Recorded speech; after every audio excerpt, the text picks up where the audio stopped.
How to log into your account in Edits and Instagram app.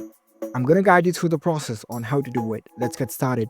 First of all, on your phone, make sure that you've already installed the Edits app or launch the app on your phone.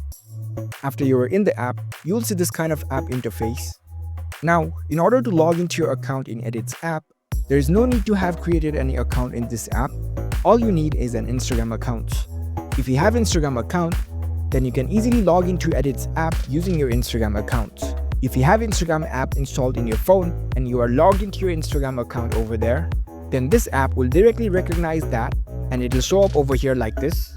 As you can see here, it is directly showing up my Instagram account. So now, in order to log into my account, I just need to tap on this continue with Instagram account and it will log me into the Edits app using my Instagram account. If you want to use a different account, then over here in the bottom you can see the switch accounts option. You can tap on it and use a different Instagram account. For now, I'll just choose this continue with Instagram option. You can configure the permissions and that's it. Now I'm logged into my Edits app using my Instagram account.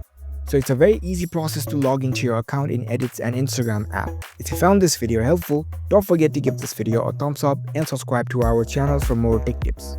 Thank you for watching.